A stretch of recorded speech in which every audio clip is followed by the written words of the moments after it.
The morning light came through my window like it always did, soft and warm. But it felt different now. Ever since he left, it felt like the sun had lost some of its color. My apartment, once filled with laughter and shared meals, now echoed with silence. I still made 2 cups of coffee out of habit. One always went cold on the table. It had been 3 months since the breakup, and yet everything in my space was still haunted by his presence. His old t-shirt draped over the arm of the couch, the book he never finished reading on the nightstand. Our photos framed and smiling, pretending nothing had ever gone wrong. Every object had a voice, and they all whispered memories I wasn't ready to hear. I told myself I needed to hold on, just a little longer, just until the pain dulled. But each day I woke up with the same ache in my chest. I had ended things because I knew deep down we were no longer growing, no longer aligned. But that didn't make the void easier to face.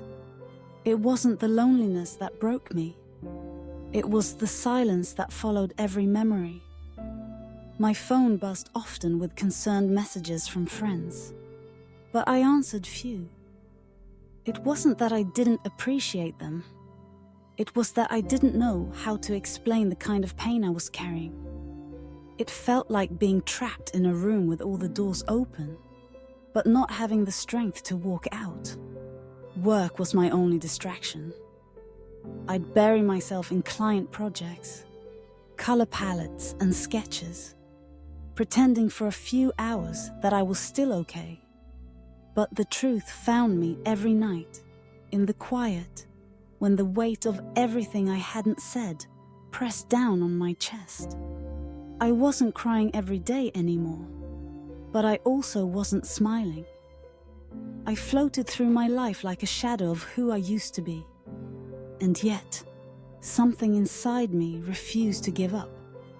There was a flicker of hope, barely a spark, but enough to keep me breathing. Letting go sounded easy when people said it, but no one told me how to unclench fingers that had held on so tightly, or how to erase the imprint of someone who once felt like home. No one told me that grief didn't always come from death. It could come from love that had nowhere left to go. And every night, before I fell asleep, I asked myself the same question. What if I never feel whole again? It was a slow Thursday morning when I met her. I had stepped out onto my tiny balcony to water a dying plant, the last bit of green that hadn't completely given up on me. Across the courtyard, I noticed the elderly woman who lived in the unit opposite mine. She sat in a wooden rocking chair with a blanket over her knees and a steaming cup of tea in her hands. Her eyes met mine, and she offered a small smile. I managed a nod, not quite ready for conversation. But over the next few days, she was always there. At sunrise, at dusk, sometimes humming old songs I didn't recognize.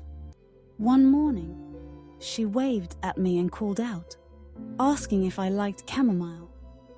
I nodded again, and by that afternoon, she knocked on my door with 2 mismatched teacups, both steaming.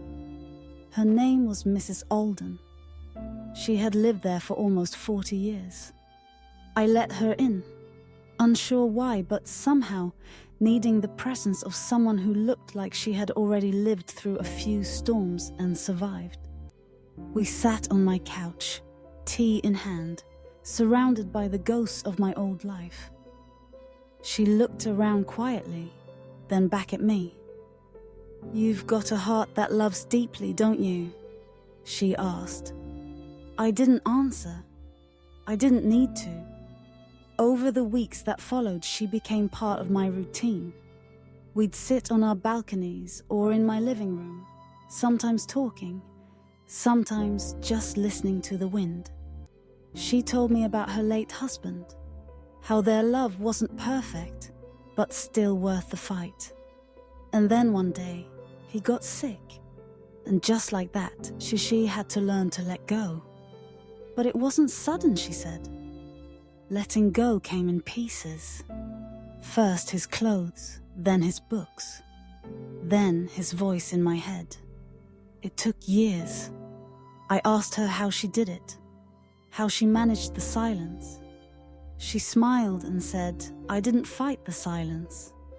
I let it speak to me. That's where I found peace. With her guidance, I started to make small changes.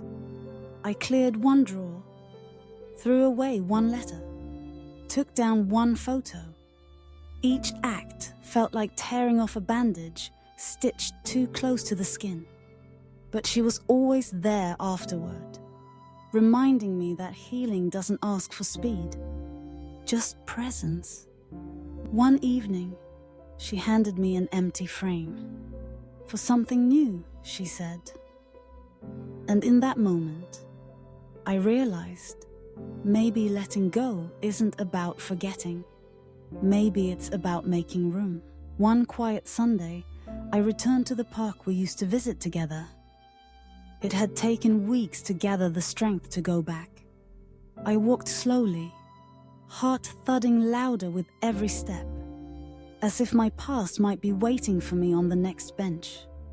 But all I found was a mother pushing her child on a swing, a jogger passing by, a man reading under a tree.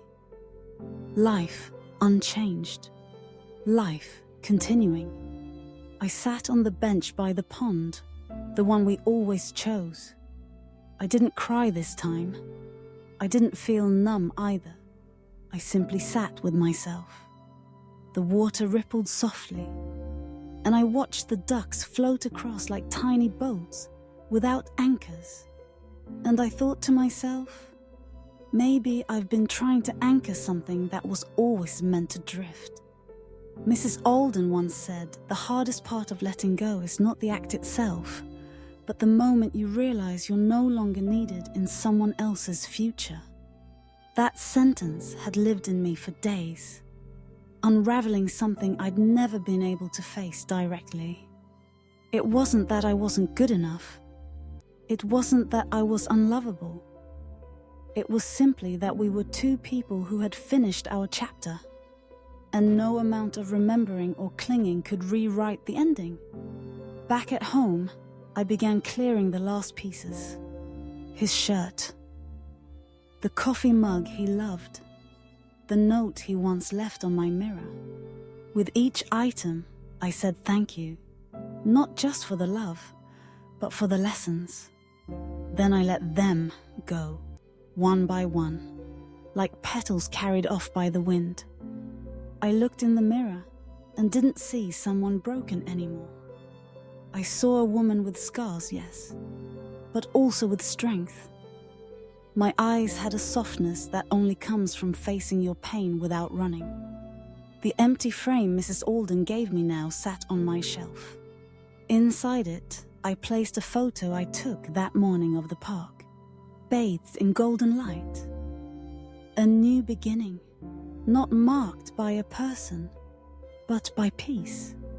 Weeks later, as summer faded into early fall, I helped Mrs. Alden bring her plants inside.